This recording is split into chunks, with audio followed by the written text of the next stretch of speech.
안녕하세요. 사람이 양심이 있어야 염치도 있다는 말을 뼈저리게 실감을 하고 이혼 소송 중인 30대 후반의 여자입니다.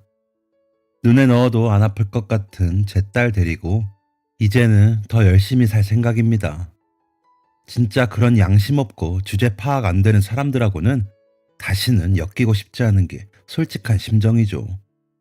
사람이 아무리 탐나는 게 있어도 넘볼 게 있고 아닌 게 있는 건데 그걸 구분 못하고 오히려 절 탓하는 시어머니와 시고모, 남편이 아주 가관이었고 지금도 그렇거든요. 다 같이 돌아도 그렇게 돌 수 있나 싶습니다. 다시 생각해봐도 어이가 없는 일이라 혼자 되새겨보다 너무 기가 막혀 이렇게 사연을 보내게 되었습니다. 여러분들이 들어주시고 다 같이 욕해 주시라고요. 사건의 발단은 제 사촌 여동생의 미모라고 해야 할까요? 정말 이유도 말 같지가 않죠. 저는 위로는 오빠, 아래로는 남동생이 있는 집에서 자랐습니다. 친가 쪽으로는 사촌들도 다 남자들 뿐이죠. 덕분에 친가 쪽에서 여자 사촌이 없어 예쁨을 많이 받았습니다. 대신 재미가 너무 없었습니다. 인형놀이나 소꿉놀이를 같이 해줄 존재가 없었으니까요. 다행히도 외가 쪽으로는 저희 엄마의 언니이신 이모가 낳은 사촌 여동생이 있습니다. 저와는 10살 정도 나이 차가 나긴 하지만 여자 사촌이 생겼다는 사실만으로 저는 기뻤습니다. 이 아이로 말할 것 같으면 저희 이모가 3번의 유산 끝에 어렵게 지켜내신 아이라고 들었습니다. 낳으실 때도 난산이셨고 조산의 위험도 있어 거의 3개월을 누워서 생활하시다가 낳은 아이이기도 했고요.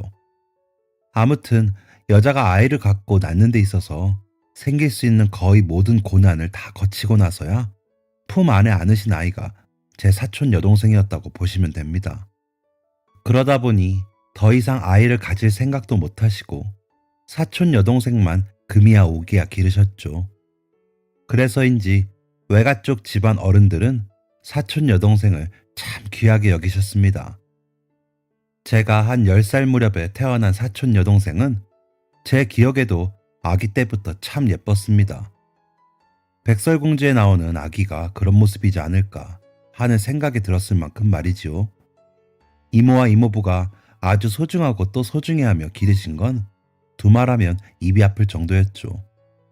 저도 어렸지만 예쁜 여동생이 생겨서 제가 머리핀 살 때 사촌 여동생 것도 사놨다가 가져다주고 인형도 가져다주고 하면서 제 마음을 표현했었죠. 제가 어울릴 여자 형제가 없었던지라 외로운 그 마음을 알아서 사촌 여동생을 챙기게 되더라고요. 사촌 여동생도 사랑을 많이 받고 자란 아이라 그런지 참 순하고 착해 애교도 많아 저를 잘 따르기도 했고요. 그래서인지 사촌 여동생과 저는 친자매처럼 지냈습니다. 집도 가까웠고 엄마랑 이모도 자매지간에 사이가 좋으셨고 이모부도 저희 아빠도 낚시를 같이 다니시면서 가깝게 지내셨거든요. 사촌 여동생은 어릴 적부터 늘씬하고 피부도 하얗고 좋아서 예뻤습니다. 물론 연예인들에 비하면 안 되겠지만 길거리 캐스팅은 수없이 당할 정도였기에 여차하면 데뷔도 할 뻔했죠. 하지만 워낙 숫기가 없는 아이라 그쪽 일은 생각도 못하긴 했지만요. 그래도 성격도 좋고 싹싹하니 어릴 적부터 친구도 많았습니다. 공부도 곧잘 했고 악기를 전공한 아이라 인기가 좋았죠. 예고를 진학했고 대학도 무난히 합격해 유학을 보낼까 했었지만 이모부가 도저히 사촌 여동생을 유학 보내고 멀리서 지내실 엄두가 안 난다고 하셔서 국내에나마 시교향악단에 취업해 활동 중입니다. 사촌 여동생이 관현악을 하는데 그 하얀 피부와 악기가 너무 잘 어울려서 연주를 할 때면 요정 같다는 생각을 하게 될 정도입니다. 고맙게도 제가 결혼할 때 연주도 해줬었는데 그때는 학생이라 교복을 입고 연주했는데도 예뻤습니다. 그냥 뭘 해도 예쁜 그런 아이였고 지금도 역시 그렇습니다. 그만큼 저도 아끼는 마음도 크고요. 여기저기서 소개팅이다 선이다 많이 들어왔었는데 다 거절하더니 사촌 여동생과 같은 대학의 법대를 졸업하고 로스쿨에 재학 중인 남친과 교제 중입니다. 시시였는데 사촌 동생 남친이 엄청 따라다닌 걸로 알고 있습니다. 저도 같이 몇 번 봤는데 남친 인물도 좋고 학벌이며 앞으로의 직업도 좋더라고요. 무엇보다 제 사촌 동생을 너무 위해주는 모습이 잘 어울리고 보기 좋기도 하고요. 둘이 곧 결혼할 것 같습니다. 이 문제만 해결이 되면요. 이모부가 대대로 땅 부자인 집안이시기도 하고 그 남친 집안은 대대로 의사 집안이라 경제적으로도 유복한 사람들끼리 만나 예쁜 한 쌍의 커플이 될 것 같습니다. 그런데 이런 제 사촌 동생을 노리는 사람들이 있었던 거죠. 그것도 제 시댁 식구들이요. 남편이라도 중간에 잘 막아줬다면 사태가 이렇게 되진 않았을 텐데 정말 팔은 안으로 굽는다는 말이 맞더라고요. 본인 가족한테 싫은 소리 본인이 못하면 남들이 하는 거라는 걸 모르는 건지 말이죠. 저는 직업이 간호사입니다. 대학병원에서 일하다 지금은 지역 거점 병원에서 일하고 있고요. 그러다 보니 아이를 저희 친정엄마가 봐주셨죠. 3교대인 일의 특성상 저 마음 놓고 일하라고요. 감사한 일이라고 항상 생각합니다. 아이는 제가 오전 근무, 주간일 때 저와 지내고 오후 근무나 야간 근무일 때는 친정에서 지내다 보니 주로 친정에 있는 셈이었습니다. 그런 환경이다 보니 자연스럽게 이모와 저도 교류가 많았고 사촌 여동생과도 교류가 자주 있었습니다. 남편과는 환자와 간호사로 만나 연애를 10개월 정도 했을 때 결혼을 했습니다. 남편이 순하기도 했고 무엇보다 제 말을 잘 들어주더라고요. 남편이 저보다 6살이 많은데 지금 결혼을 해야 잘 산다는 시어머니의 주장에 어영부영 결혼하게 되었죠. 그때 알아보고 도망쳤어야 했는데 그러지 못한 제 잘못인 것 같습니다. 남편은 직업이 학원 강사예요. 직접 운영을 하는데 수입은 괜찮은 편일 때도 있었고 좀 덜할 때도 있더니 요즘은 코로나 탓인지 그냥저냥 그래요. 그리고 주변 학부모들 시선이 따가운 편이라 스트레스 받아 하지만 늦게 나가는 만큼 늦게 퇴근하는 직업이라 좋아하더라고요. 늦잠 자는 걸 좋아하거든요. 대신 아이 잠자기 전에 들어오기가 힘들기도 해요. 아이와 함께 할 수 있는 건 주말뿐이죠. 그것도 시험 대비가 없는 주말만요.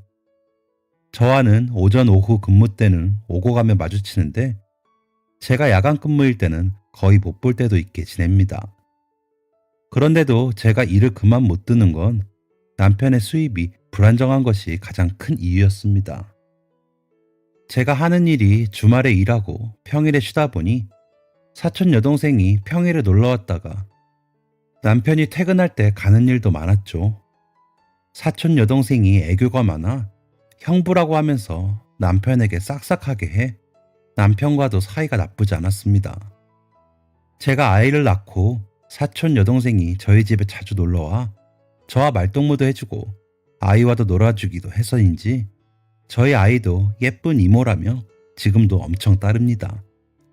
사촌 여동생이 지금의 남친을 사귀기 전에 남편이 어휴, 차지한테 좋은 사람 있으면 소개하고 싶은데 너무 괜찮아서 괜히 욕먹을까봐 함부로 소개도 못하겠다.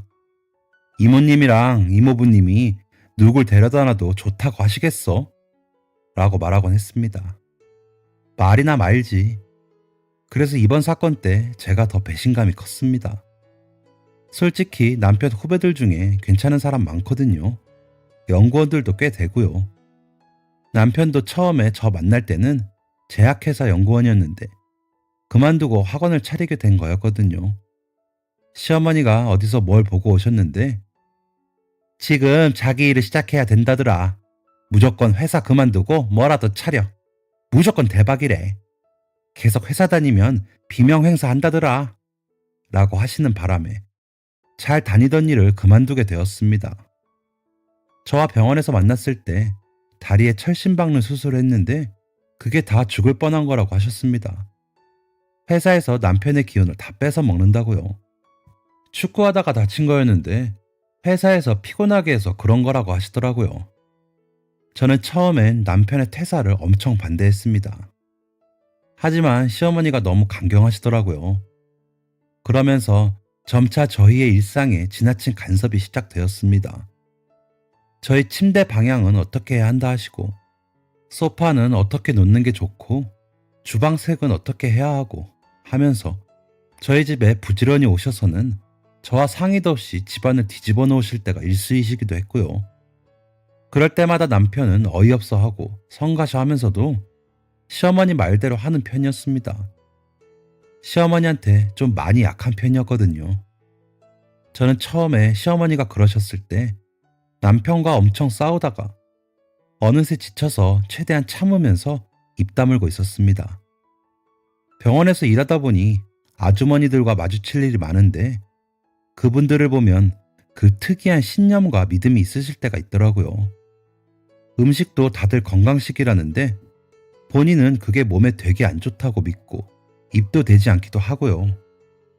병원 약을 먹고 더 아파지셨다는 분도 계실 정도니까요. 그래서 시어머님 일에 괜히 나섰다가 남편 일 안 되는 게 제 탓이라고 하실까봐 걱정이 되기도 했거든요.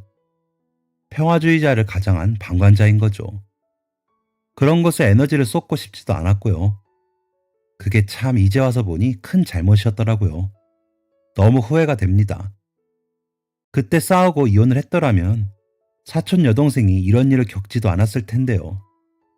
시어머니 말대로 침대 위치를 바꾸고 나서 꿈도 많이 꾸고 더 피곤해졌습니다. 그래서 남편에게 괜찮나 물어보니 자신도 영 불편해서 안 되겠다며 원래 위치로 바꾸자고 하더라고요. 코피까지 났다면서요. 그래서 한번 원래 위치로 바꿨다가 나중에 시어머니가 보시고 남편 잡아먹으려고 하냐?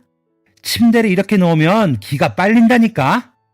라며 기어코 다시 본인의 주장대로 위치를 바꾸시더라고요. 남편은 그쪽으로 자니까 더 힘들던데 하면서 말리지도 못하고요.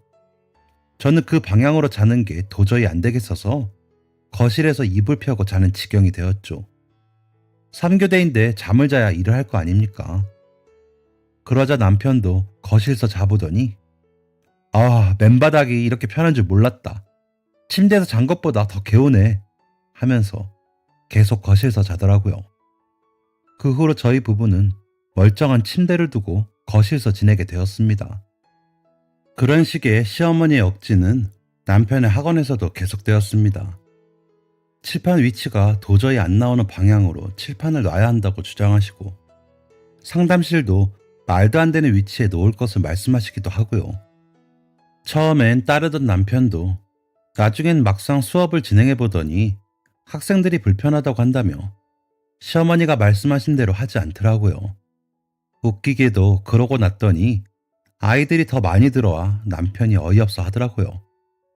저에게는 생업이 달린 일에 미신을 가지고 그러시는 게 못마땅했지만 그냥 시어머니에게 맞추자고 생각했습니다. 어차피 남편이 막지도 못하는 효자인 걸 알았으니까요. 두 모자의 일은 두 모자가 알아서 하길 바랬죠.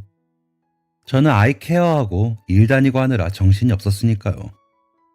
저희 친정 부모님은 아이도 봐주시고 반찬도 만들어주시느라 고생하시는데 시어머니는 오셔서 트집만 잡다가 집안 뒤엎는 게 일이셨기에 남편이 미안해하면서도 시어머니를 막아볼 생각은 못하더라고요. 시아버지가 일찍 돌아가셔서 남편만 보고 사신 시어머니가 남편한테 해를 끼치려고 그러시는 게 아니라는 이유에서요. 좋은 마음으로 그러시는 건 알지만 지나치시고 결과가 좋지 않을 뿐이라는 거죠.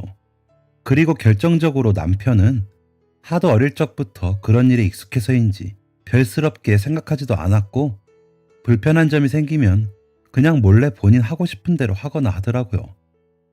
어쨌든 저희 집은 시어머님의 놀이터처럼 변해갔습니다. 저는 남편과 싸우다 해결이 안 되니 거의 포기하고 그냥 잠만 자는 곳이라고 생각을 하게 되었고요. 집이 집 같지 않은 상황이 된 거죠. 그래서 가끔 놀러오는 사촌 여동생과의 시간이 더 좋기도 했습니다. 예전처럼 떡볶이도 해먹고 수다 떨면서 스트레스도 풀기도 했고요. 그러다 제가 야간 근무를 하고 집에서 쉬는데 사촌 여동생이 전화를 했더라고요. 언니, 세은이가 그때 갖고 싶다고 했던 핸드폰 가방 샀는데 내가 오늘이 아니면 공연 때문에 한동안 바쁠 것 같아. 언니가 받아놨다가 전해줄래? 하기에 고마운 마음에 사촌 여동생이 좋아하는 음식 시켜 먹기로 하고 오라고 했죠. 코로나 때문에 어디 나가기도 쉽지 않은 때고 저는 일터가 병원이다 보니 매주 검사를 하면서도 외출이 쉽지 않았기에 사촌 여동생의 방문이 더 반가웠습니다. 남편은 학원에 할 일이 있어 일찍 출근한다기에 사촌 여동생과 수다를 실컷 떨고 있었습니다. 아이는 방학 때라 아이의 저희 친정엄마가 데리고 계시면서 학원에 보내고 계셨기에 좀 마음 놓고 있기도 했죠. 출근하기 전에 친정으로 들러서 만나고 가곤 했거든요. 그런데 갑자기 현관 비밀번호 치는 소리에 놀라 일어나 보니 저희 시어머니가 들어오시더라고요. 문제의 시고모님과 함께요. 놀란 사촌 여동생은 허둥지둥 하다가 웃으며 인사를 하고 저는 이만 가보겠습니다. 계시다 가세요. 라며 금방 나갔습니다. 그런 사촌 여동생을 시고모님이 눈을 떼지 못하고 보시더라고요. 워낙 예쁜 아이니까 그러신가 보다 하고 말았죠. 참 예쁘다. 몇 살이야? 하시며 물으셔서 아직 20대예요. 예쁘죠? 라고 대답했더니 아직 결혼 안 했지? 하시기에 네, 이제 곧 하겠죠. 했습니다. 그런데 우리 수철이랑 맺어주는 거 어때? 사촌간들끼리니까 사돈이어도 괜찮지 않아? 하시는 겁니다. 어이가 없다는 식으로 웃으며 예? 수철 도련님하고 나이 차가 너무 나죠. 아직 20대라니까요. 그리고 결혼할 남자친구도 있어요. 라고 넘어가려고 하는데 시어머니가 결혼은 식장 들어가 봐야 아는 거야. 혹시나 모르니까 만나는 자리라도 만들어봐. 라고 하시는데 그제야 상황의 심각성을 알겠더군요. 시고모님의 아들, 남편의 고종 사촌 동생인 수철 도련님은 친척들 사이에도 유명한 마마보이입니다. 아직도 무조건 엄마부터 찾는 사람이었거든요. 나이는 저희 남편보다 2살 어린데 그냥 보면 갑갑한 캐릭터를 가진 사람이었습니다. 남편과는 어린 시절부터 가까이 지내 저와 연애하던 시절에 몇 번 보기도 했고요. 키가 저와 비슷해 제 사촌 여동생보다 작을 것 같고 통통한 체격에 움직이는 걸 싫어해서 좀 미련해 보이기도 한 사람이거든요. 저한테도 몸매가 어쩌느니 외모가 어쩌느니 하면서 말실수를 많이 해 제가 무척 싫어하는 사람이기도 했습니다. 그리고 지금 사촌 여동생이 사귀는 남친은 키도 크고 운동도 열심히 해 체격도 좋은데 굳이 왜 수철 도련님을 소개를 받게 하나요? 게다가 수철 도련님은 직업도 시고모님이 아는 곳에 겨우 취직시켜 한 달에 200만 원도 안 되는 월급 받는 거 다 아는데요. 남편이 몇 번 너는 점점 나이만 먹고 어쩌려고 그러냐 고 이야기하는데 제가 있었던 적이 있어 급여가 기억이 납니다. 시고모님이 이야기하실 때는 웃어 넘기려 했으나 시어머니가 끼어들고 나니 이건 그냥 웃고 넘어갈 일이 아니었습니다. 어딜 감히 40대 노총각과 제 사촌 여동생을 엮을 생각을 하나요? 기가 막혔죠. 어머님, 그래도 수철 도련님은 40대고 제 사촌 동생은 20대인데 나이 차가 너무 크죠. 그리고 굳이 지금 잘 만나는 남자친구 두고 둘이 만나길 왜 만나요? 그리고 지금 만나는 남자친구가 로스쿨에 다니고 있는데 곧 결혼할 거래요. 날 잡는다고 했어요. 라며 정색을 했죠. 그런 저를 쏘아보던 시어머니는 그래서 어른들이 이렇게 이야기하는데 자리를 못 만들겠다는 거냐? 내가 보아하니 둘이 딱 잘 어울리는구만. 그리고 남자가 법조계에서 일하는데 그쪽 사람 만나서 결혼하겠지. 그런 거 기다리다가 나중에 버림받는 여자가 얼마나 많은데. 라고 하시기에 어머님, 말씀이 심하시네요. 그 남자친구가 대학 때부터 따라다녀서 사귄 거고 지금도 그렇게 공주 대접하면서 잘해요. 양쪽 어른들 다 아시고 결혼 말씀 나누고 계신데 그게 무슨 말씀이세요? 그리고 그 남자친구는 인물도 좋고 키도 얼마나 크다고요. 수철이 도련님은 저랑 키가 비슷한데요. 라고 했더니 시고모님이 옆에서 아이고, 그렇다고 내 아들을 거기서 왜 깎아내리니? 우리 애가 어때서? 얼마나 착한데. 너무 순하고 착한 아이라 지금까지 짝을 못 만난 거지. 그래서 좀 어린 사람 만나면 맞겠다 싶은 거지. 너무 유세 부리는 거 아니니? 그러지 말고 자리 좀 마련해봐. 우리 수철이가 눈이 높아서 만나보고 싫다고 할 수도 있어. 라고 하는 겁니다. 그래서 괜히 그런 자리 만들었다가 저희 이모한테 저 혼나요. 안 돼요. 했더니 시어머니가 아주 유난을 떨고 유세다. 결혼하기 전에 이 사람 저 사람 만나보는 거지.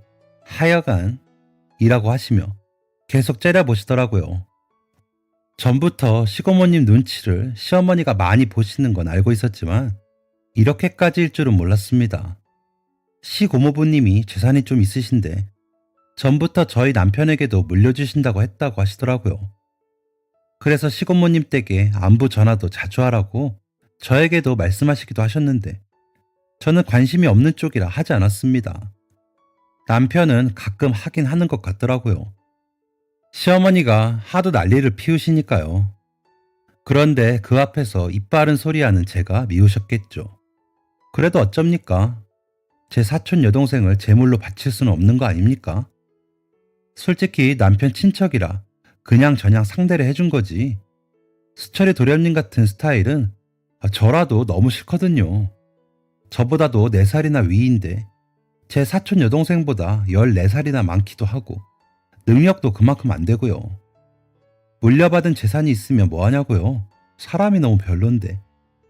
만약에 제가 제일 싫어하는 사람이 있다고 해도 소개하기 미안해질 스타일인데 귀하디 귀한 제 사촌 여동생을 소개하라는 건 말도 안 되는 일이기도 하고요. 그래서 끝까지 정색하며 안 된다고 했습니다. 시어머니는 뭘 하려고 들렸는지도 잊으신 채 삐져서 가시고 시고모님 뒤를 따라 나가시더라고요. 출근 준비를 하는데 남편에게 전화가 와 받았더니 낮에 엄마랑 마주쳤어? 하기에 응, 고모님도 모시고 오셨더라. 도대체 우리는 언제 마음 놓고 집에서 있어봐? 이 동네 사랑방 되겠어. 라고 했습니다. 그래도 고모 앞에서 그렇게까지 했어야 했어? 대충 물어본다고 하고 나중에 싫다고 했다고 하면 되지. 라고 하는 남편의 말에 억지로 참고 있던 제 마음이 펑 하며 터지더라고요. 지금 그걸 말이라고 해? 당신도 우리 주연이 아무데나 소개도 못하겠다고 했었잖아. 그런데 그런 애한테 수철이 도련님을 소개하라고? 미쳤어? 걔가 왜 그런 고역을 견뎌야 해? 내 사촌이라서? 참고 사는 거 나 하나면 좋게. 내 사촌 동생까지 끌어당기지 마. 라며 소리치듯 말했습니다. 아니 그렇다고 진짜 만나게 하란 얘기가 아니잖아. 그냥 그 앞에서는 그런 척만 하라는 거지. 그리고 뭘 또 그렇게 참았냐? 무슨 말을 그렇게 해? 라는 남편의 말을 듣자니 좋은 게 좋은 거라고 본인도 싫어하기에 별말 안 한 지난 날들이 후회가 되더라고요. 그래서 내가 그럼 안 참았어? 오늘도 봐. 세상에 어떤 며느리가 문 따고 들어오는 시어머니 좋아해? 들어오시기만 해? 마음대로 집안 다 바꿔놓으시잖아. 지금 집 봐. 이게 집이야? 어머님 놀이터야. 창고랑. 그리고 우리 엄마가 해놓은 반찬 다 가져가시고 그럴 정신과 기운은 있으셔도 우리 세은이 한번 봐주시긴 어려우신 분이잖아. 라고 했더니 남편은 별말이 없더라고요. 할 말이 없겠죠. 그래서 그리고 이 집 사는데 나도 돈 보탰어. 그러면서도 내가 혼수도 다 했고 나 애 낳고 6개월 빼고 여태까지 쉬지 않고 일했어. 그러면서도 내가 싫은 소리 한 적 있어? 그런데 이제는 내 사촌동생까지 희생시키라는 거야? 당신도 양심이라는 게 있어 봐. 어머니 고집에 당신 회사 그만둘 때도 나 이러지 않았어. 근데 이건 진짜 아니야. 당신이 다시 확실하게 선 그어. 이 시간 이후로 또 수철이 도련님이랑 주연이랑 얘기 나오면 나 진짜 안 참아. 라고 했더니 알았어. 뭘 또 그렇게까지 열을 내냐. 나도 알아. 주연이 처제 아까운 거. 누가 몰라? 하며 전화를 끊더라고요. 출근 전에 친정에 들러 아이 만나고 출근하려고 했는데 남편과 씨름하느라 시간을 다 써서 통화만 하고 출근하면서도 화가 가라앉질 않았습니다. 그리고 한 번에 끝나지 않을 거라는 게 본능적으로 느껴지더라고요. 그 느낌은 틀리지 않았습니다. 일주일인가 뒤쯤 사촌 여동생한테 연락이 왔더라고요. 혹시나 하고 전화를 받자 언니 저기 있잖아. 형부 사촌 동생 이름이 곽수철 씨 맞아? 하는데 그 순간부터 전투력이 타오르기 시작하더군요. 맞아. 어떻게 알았어? 라고 물으니 아니 내 SNS 메시지가 왔는데 형부한테 나에 대해 이야기 들었다면서 사진 보니까 자기 스타일이라고 한번 만나서 밥이나 먹자고 하더라고. 그런데 형부 사촌 동생이라고 하는데 뭐라고 해야 할지를 몰라서 일단 남자친구 있다고 하긴 했는데 자기는 과거에 연연하는 스타일이 아니라면서 괜찮다고 만나자는데 뭐라고 해야 할지 모르겠어 라는데 어이가 없더군요. 그래서 일단 무시하고 답하지 마. 언니가 알아서 할게. 그리고 미안하다. 언니가 너한테 면목이 없다 라며 전화를 끊었습니다. 일단 집에 있던 남편에게 당신 수철이 도련님한테 우리 주연이 얘기한 적 있어? 라고 물었더니 머뭇거리기에 얘기한 적 있냐고! 라고 소리를 지르자 그제야 이름만 알려달라고 그래서 이름만 알려줬어 라는 겁니다. 그래서 식탁 위에 각티슈를 집어던지며 내가 안 된다고 했지. 주연이한테 메시지 보내서 만나자고 하더래. 미친 거 아니야? 주제 파악도 못하고 감히 어디서 찝쩍거리는 거야? 라고 소리를 쳤더니 야 그래도 말이 심하다. 사람이 외모가 다가 아니잖아 하는 남편이 얼마나 믿고 싫던지요. 외모? 외모만이야? 마마보이에 나이도 많고 능력도 없잖아. 주연이 지금 남친 예비 변호사야. 어디에 들이대? 라고 하자 아직 변호사 아니잖아. 그리고 만나게만 해주면 고모가 땅 좀 떼어준대. 그냥 만나게만 해보면 안 돼? 당신 말대로라면 당연히 처제가 싫다고 하겠지 라는데 저도 모르게 남편 정강이를 발로 차버렸습니다. 당연히 우리 주연이는 싫다고 하겠지. 그런데 수철이 도련님은 더 달라붙겠지. 그깟 땅 때문에 너는 우리 주연이를 팔아넘기고 싶니? 나중에 우리 세은이가 수철이 도련님 같은 사람이랑 땅 준다고 만나라고 해도 그런 얘기 할래? 라고 하자 아니 거기서 우리 세은이 얘기는 왜 나와? 하기에 왜? 너는 너 딸이 그런 일 당하는 건 아예 상상도 하기 싫니? 주연이가 우리 이모랑 이모부한테 어떤 딸인데 그렇게 함부로 찍어붙여? 당장 수철인지 뭔지한테 전화해서 한 번만 더 연락하면 손가락 부러뜨려 버린다고 해. 당신이 못하면 내가 할 테니까 알아서 해. 라고는 방문을 쾅 닫고 들어가 버렸습니다. 그리고는 서둘러 씻고 채비해서 친정으로 왔죠. 아이도 더 볼 겸 해서요.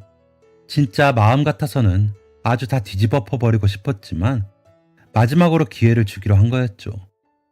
친정에 도착해 아이와 놀고 있는데 시어머니한테 전화가 오더라고요. 친정 부모님 들으실까 작은 방으로 가서 문을 닫고 전화를 받았습니다.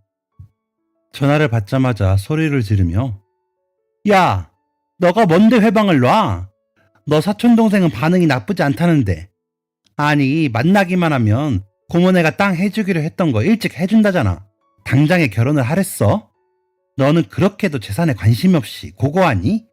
너 이런 식이면 내 재산도 못 준다? 하시더라고요.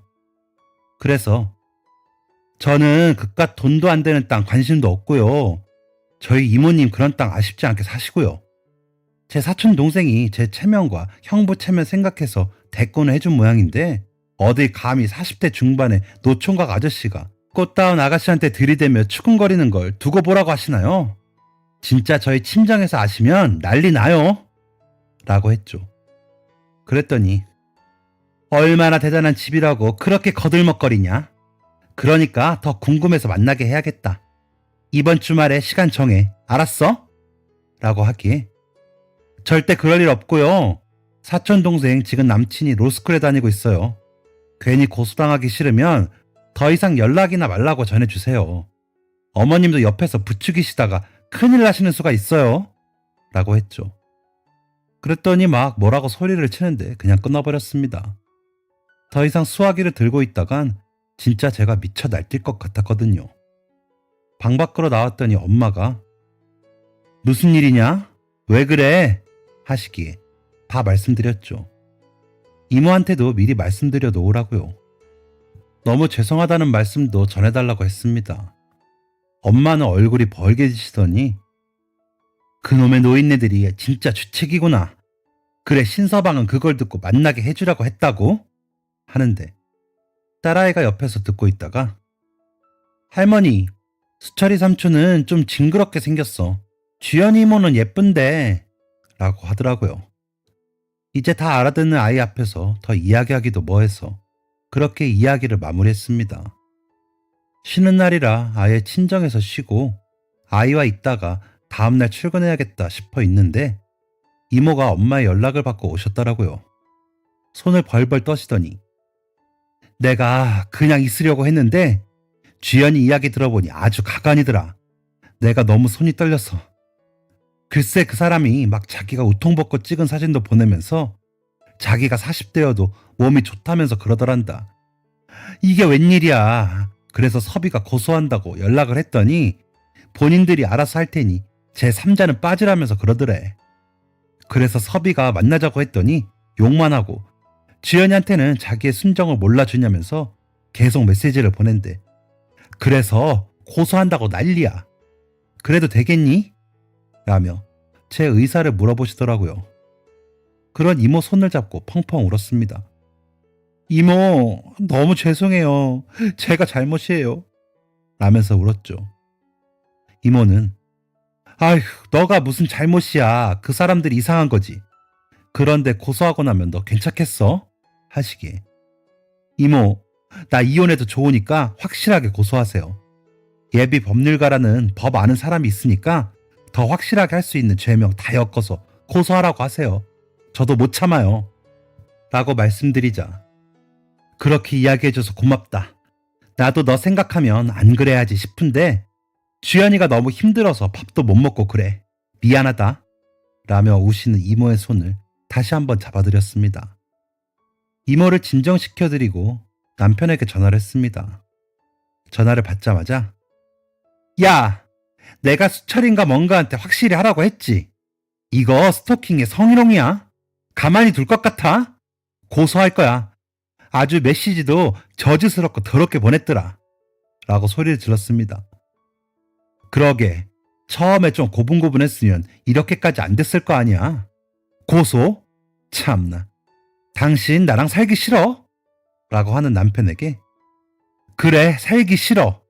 당신 뭐 그렇게 대단하다고 우리 친정집안이 이렇게 다 무시당하면서 당신이랑 사니? 이혼해. 어차피 당신 어머니 때문에 우리 오래 살긴 글렀었어. 그간 내 편인 줄 알았더니 아주 너도 수철이 못지않은 마마보이야.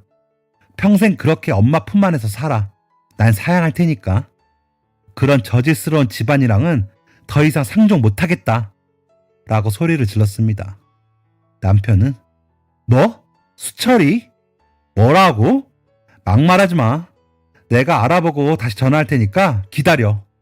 하더니 전화를 끊더군요.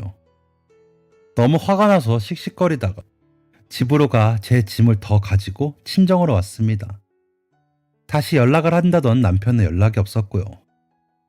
저는 그간에 제 짐을 더 가지고 친정에 옮겨놓았죠.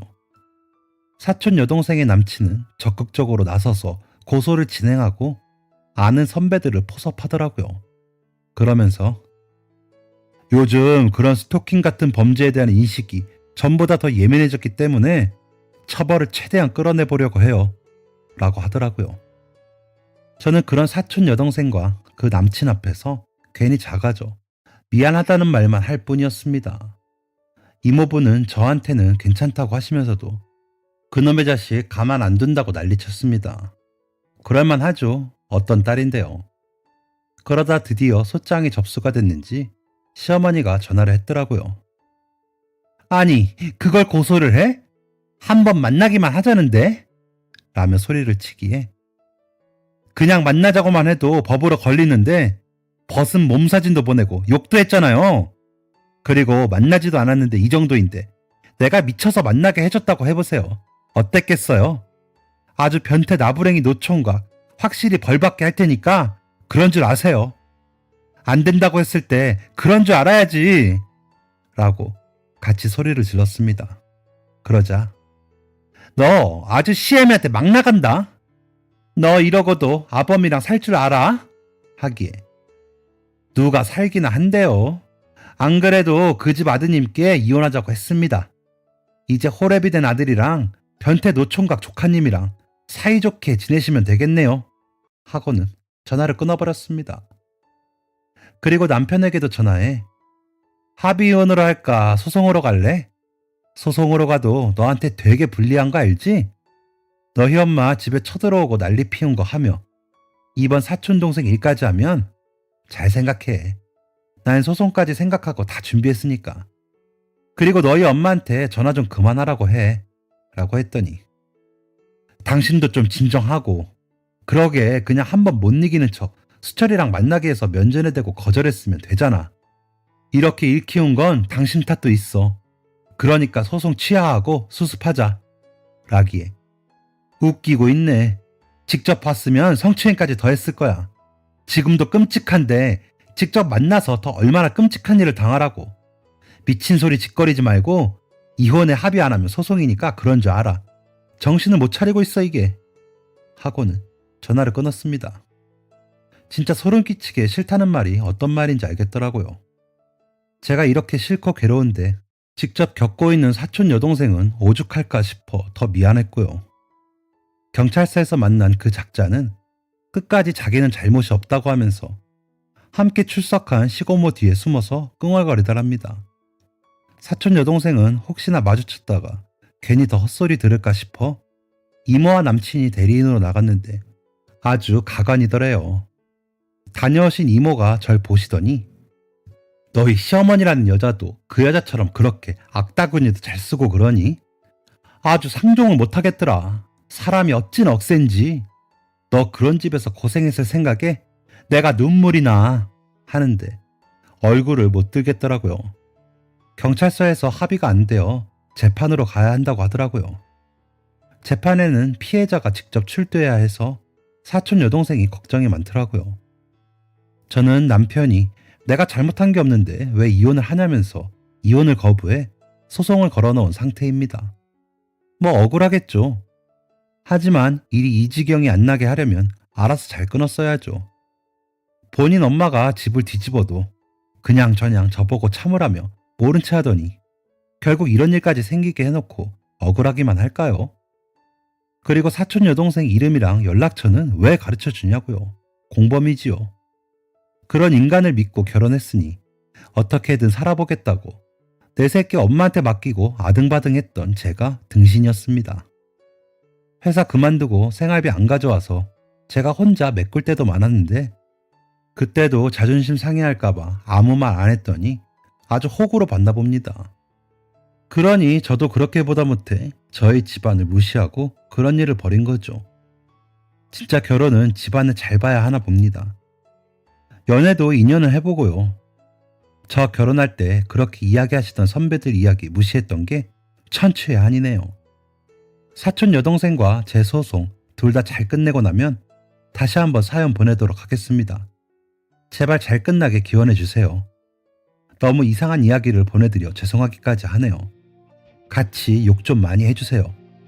그 인간들 귀라도 실컷 간지럽게요. 긴 글 읽어주셔서 감사합니다. 여러분들은 저처럼 힘든 일 겪지 마시고 항상 행복하시길 바랍니다. 지금까지 사연 들어주셔서 감사합니다. 사연이 재밌으셨다면 구독과 좋아요를 눌러주세요. 감사합니다. 안녕히 계세요.